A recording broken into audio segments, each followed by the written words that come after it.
धर्मस्य तदात्मानसृजाम्यः तदात्मानसृजाम्यः परित्राणाय साधूनां विनाशाय च दुष्कृताम् धर्म संस्थापनार्थाय संभवामि युगे युगे संभवामि युगे युगे.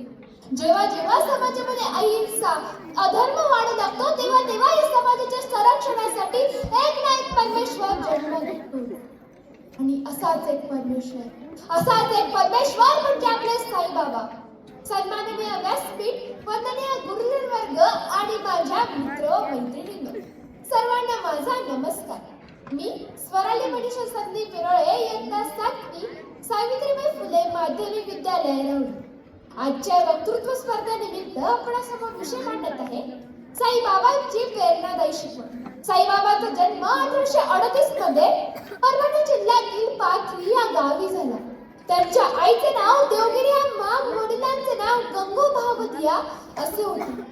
काही कथांनुसार असे मानले जाते की बाबांना त्यांचे आई वडील लहानपणी सोडून गेले. तर काही कथांनुसार असे मानले जाते की बाबा एक मोमीन वंशीय मुस्लिम होते. बाबांनी कधी जाती भेदभाव केला नाही.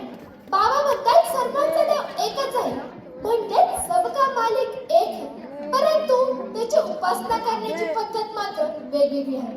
आता तुम्ही म्हणताल ते कसे? तर कोणी उपास तापास करते, कोणी निर्जळी व्रत करते, कोणी रोजा धरते, म्हणजे सर्वांची उपासना वेगवेगळी आहे. बाबा म्हणतात मी मस्जिदीमध्येही आहे, मी मंदिरामध्येही आहे, मी चर्च मध्येही आहे. तुम्ही जर का माझ्याकडे एक पाऊल टाकले तर मी तुमच्याकडे 100 पाऊले टाकेन.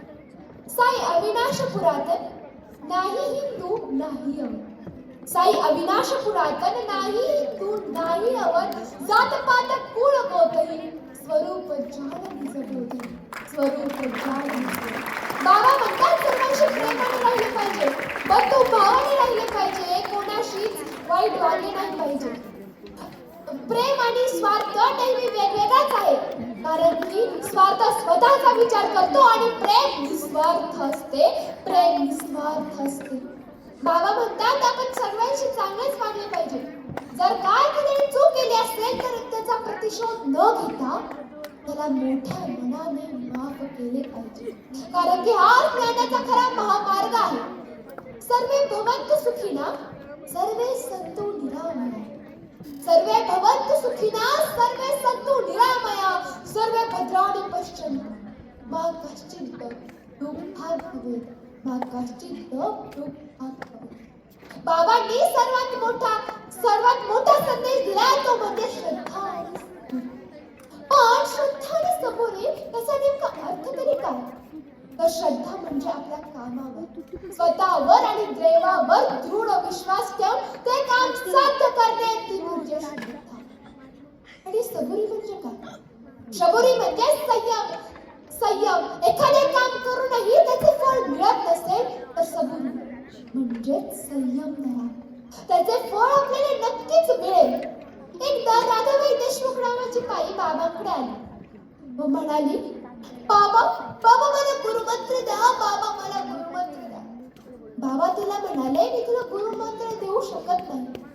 त्या बाईने बाबांसमोर हट्ट धरला, जोपर्यंत तुम्ही मला गुरुमंत्र देणार नाही तोपर्यंत मी अन्न आणि पाण्याचा एक कणही घेणार. ती बाई 3 दिवस विना अन्न पाण्याची राहिली. बाबांना तिची फारच दया आली व बाबा तिला म्हणाले, अगं माझे गुरु अवलिया, त्यांनी मला एकदाही गुरुमंत्र दिले नाही, परंतु माझ्याकडे गुरु दक्षिणा देखील घेतली. तू श्रद्धा आणि सबुरी ठेवलीस तर कोणते अशक्य काम शक्य करून दाखवू शकतेस. बाबांच्या भक्त मंडळात अनेक जाती धर्माचे लोक होते. बाबांच्या भक्त मंडळात अनेक जातीचे भक्त होते.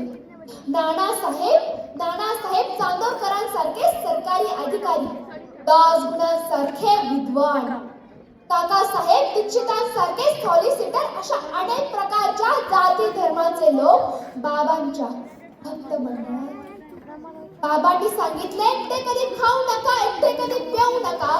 द्रव्यापाशी देव नाही आणि द्रव्य लोभला तर मोक्ष नाही. बाबासारखे मार्गदर्शक सापडूनही सापडणार नाही. बाबा चांगले संत होते, आहेत आणि राहणार. शेवटी जाता जाता एवढेच म्हणते की शिर्डी वासाय विद्महे सच्चिदानंदाय धीमहि तन्नो साई प्रचोदयात. तन्नो साई प्रचोदयात. ओम साईराम.